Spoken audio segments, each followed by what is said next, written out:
Stage پر تشریف فرما موقر علماء کرام، للمٹیا نیما اور اس کے اطراف و اکناف سے تشریف لائے ہوئے معزز سامعین حضرات، آپ کو یہ بخوبی علم ہے کہ میں کہاں تھا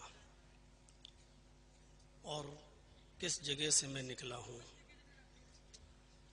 6 مہینے کے بعد یہ میرا پہلا پروگرام یہاں ہو رہا ہے۔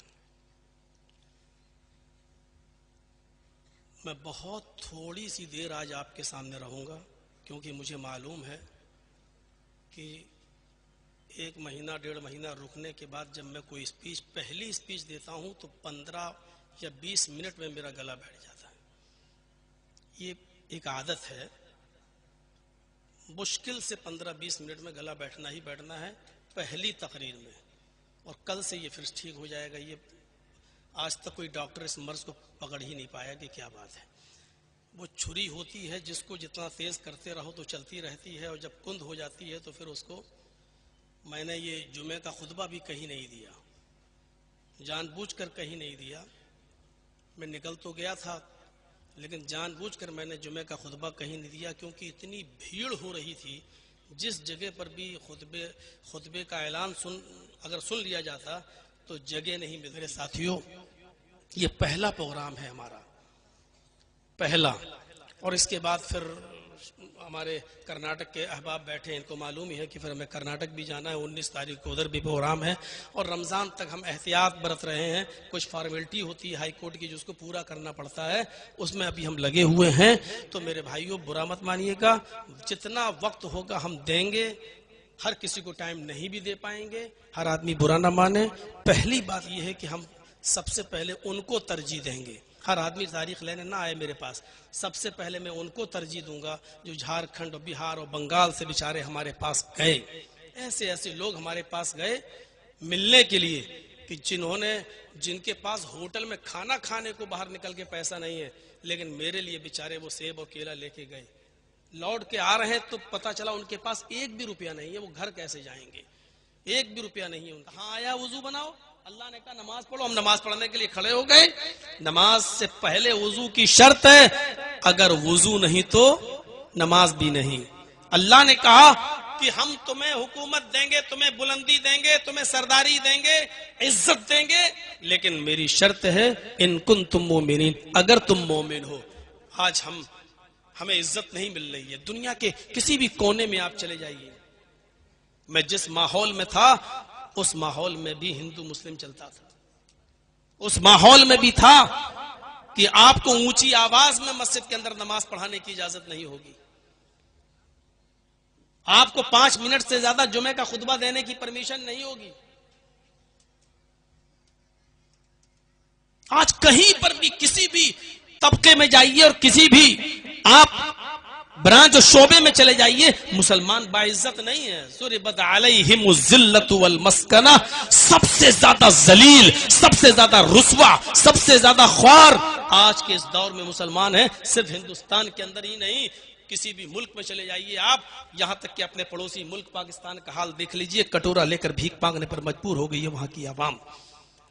اکنومی بالکل ڈہ چکی ہے، اس کی لائٹ ختم ہو چکی ہے اس ملک کی، قرض میں ڈوب چکا ہے آپ کا پڑوسی ملک۔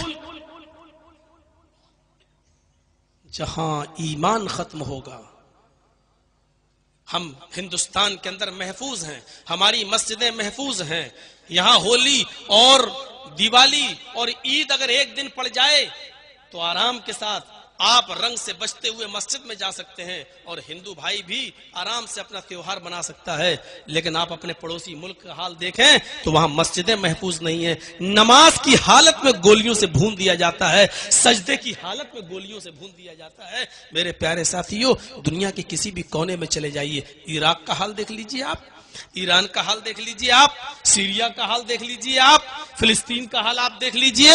آپ دنیا کے کسی بھی ملک میں جو آپ اپنے ملک کہتے ہیں، جن کو اسلامی ملک، مسلم ممالک، آپ ان کا حال دیکھ لیجئے۔ بھارت کے مسلمانوں سے بدتر زندگی گزار رہے ہیں. ہم انفرادی طور پر سب سے مضبوط ہیں, ہم اجتماعی طور پر بھی سب سے مضبوط ہیں. اگر دنیا کا سب سے امیر کوئی انسان ہے دنیا کا تو وہ ایک مسلمان ہے, اور دنیا کا سب سے امیر ملک اگر کوئی ہے تو وہ کویت, جس کی کرنسی سب سے ہائی فائی. ہم اجتماعی طور پر بھی مضبوط ہیں, انفرادی طور پر بھی مضبوط ہیں, لیکن افسوس یہ ہے کہ اس کے باوجود سب سے زیادہ ذلیل, سب سے زیادہ رسوا, سب سے زیادہ بدنام اور سب سے زیادہ بے بس, سب سے زیادہ کمزور اگر تمہیں دنیا میں کوئی نظر آئے گا اور ہندوستان میں کوئی نظر آئے گا تو وہ مسلمان نظر آئے گا. وَلَا تَهِنُوا وَلَا تَحْزَنُوا وَأَنْتُمُ الْأَعْلَوْنَ إِن كُنتُم مُّؤْمِنِينَ. تم غم نہ کرو, تم مایوس نہ ہو جاؤ, تم پریشان نہ ہو. مومنو, ہم تمہیں کو عزت دیں گے, تم ہی بلند رہو گے, تم ہی صاحب عزت رہو گے. قدم کامیابی تمہارے قدم چومے گی. ان کنتم مؤمنین, شرط یہ ہے کہ تم پہلے مومن بن جاؤ. اللہ نے ایمان کی شرط لگائی ہے, پہلے تم مومن بن جاؤ. ایمان ایک معاہدہ ہے اور عمل صالح نتیجہ ہے. آپ سے ایک مالک اور مزدور ہوتا ہے نا, مالک جیسے موبائل میں سم اور سم کے لیے موبائل, یہ دونوں لازم و ملزوم ہے. آپ کے پاس موبائل ہے لیکن سم نہیں تو بیکار ہے, آپ کے پاس سم ہے لیکن موبائل نہیں تو بیکار ہے. آپ کے پاس ایمان ہے لیکن عمل صالح نہیں بیکار ہے. آپ کے پاس عمل صالح ہے لیکن ایمان نہیں بیکار ہے. عمل صالح ہم کیا کریں گے, ہم سے اچھے عمل صالح غیر مسلم لوگ کرتے ہیں. آپ چلے جائیے بمبئی کے ٹاٹا ہاسپٹل میں لائن لگی ہوگی, غیر مسلموں کی مدد لے کر گھوم رہے ہیں. کینسر مریضوں کے لیے کوئی ایک ٹرک سیب لا رہا ہے, کوئی ایک ٹرک اورنج لا رہا ہے, کوئی 2 لاکھ 4 لاکھ روپے کا چیک لیے کھڑا ہے. لیجیے صاحب, آپ غریب ہیں تو ہم سے لے لیجیے. کوئی کھانا لے کے آ رہا ہے, کوئی پورا ویل چیئر مریضوں کو دے رہا ہے اپنے پاس سے, کوئی مریضوں کا پورا علاج کا ٹھیکہ لے رہا ہے اپنے پاس سے. کتنا اچھا کام کر رہے ہیں یہ لوگ. ابھی مئی اور جون کی گرمی میں ٹرینوں میں دیکھیے گا آپ, جہاں آپ کی گاڑی رکے گی لوگ ٹھنڈا پانی لے کر آپ کی بوتلوں میں بھرنا شروع کر دیں گے. کتنا اچھا کام کر رہے ہیں پیاسوں کو پانی پلانے کا. عمل صالح تو ہے لیکن ان کے پاس ایمان نہیں ہے, اس لیے بیکار. ہمارے پاس ایمان ہے لیکن عمل صالح نہیں, بیکار. دونوں چیزیں ضروری ہیں. سورہ عصر پڑھیے, اللہ رب العالمین نے کامیاب مومن کی جو شرط بتائی اس میں یہ بھی رکھی ہے, والعصر, زمانے کی قسم, ان الانسان لفی خسر. روئے زمین پر جتنے بھی انسانوں کو تم دیکھ رہے ہو سرتا پا سب نقصان کے اندر ڈوبے ہوئے ہیں, سب نقصان ہی نقصان میں ہیں. کون لوگ نقصان میں نہیں ہیں ان کو الگ کر دیا, مستثنا کر دیا. الا الذین آمنوا وعملوا الصالحات, جو لوگ ایمان لائے اور جنہوں نے نیک عمل کیے. جو ایمان لائے اور جنہوں نے عمل صالح کیے یہ نقصان کے اندر نہیں ہے. وتواصوا بالحق وتواصوا بالصبر, یہ دوسری طرف. الا الذین آمنوا وعملوا الصالحات, ایمان اور عمل صالح یہ دونوں ضروری ہے. ایمان ایک معاہدہ ہے, عمل صالح اس کا نتیجہ ہے. اگر آپ نے عمل صالح نہیں کیے تو اللہ نے جو شرطیں رکھی ہیں جنت میں جانے کی, یہ کرو تو ہم تمہیں جنت میں داخل کر دیں گے جس کے نیچے دودھ کی نہریں بہ رہی ہوں گی, شہد کی نہریں بہ رہی ہوں گی. یہ تمام چیزیں عمل صالح کے نتیجے کے اندر ہیں. ایمان اور عمل صالح دونوں چیزیں ہمارے اندر ہونی چاہیے. دونوں. ایمان سے ہمارا بنیادی رشتہ ہونا چاہیے. بنیاد جتنی مضبوط ہوگی عمارت اتنی مضبوط ہوگی. آپ نے پتنگ کو دیکھا ہے, اڑتی ہے, اور ایک پتنگ اڑانے والا ڈور کو ڈھیل دیتا رہتا ہے, پتنگ اونچائی پر اڑتی ہے. آپ نے کبھی غور کیا ہے کہ وہ پتنگ آسمان کی بلندیوں پر کیسے ٹکی ہوئی ہے؟ اس کو کون سی چیز روکے ہوئے ہے؟ وہ پتنگ اوپر جا رہی ہے, آپ ڈھیل دیتے جا رہے ہیں ڈور, اور وہ بڑھتی اور اونچائی پہ جاتی چلی جا رہی ہے. اس کو ہوا میں کون سی چیز روکے ہے؟ اس کو بلندی پر پہنچانے والی کون سی چیز ہے؟ اور کبھی آپ نے پھر غور کیا ہوگا تھوڑی دیر کے بعد اس پتنگ کے پاس اڑتے ہوئے دوسری پتنگ آتی ہے اور دونوں پتنگ میں پیچ لڑتے ہیں اور ایک پتنگ دوسرے پتنگ کی ڈور کو کاٹ دیتی ہے. پھر آپ نے دیکھا ہوگا کہ جو دوسری پتنگ کٹ کے زمین پر گرتی ہے, جس کی ڈور کٹ جاتی ہے, وہ پتنگ ہچکولے کھاتے ہوئے, وہ پتنگ جمپنگ کرتے ہوئے,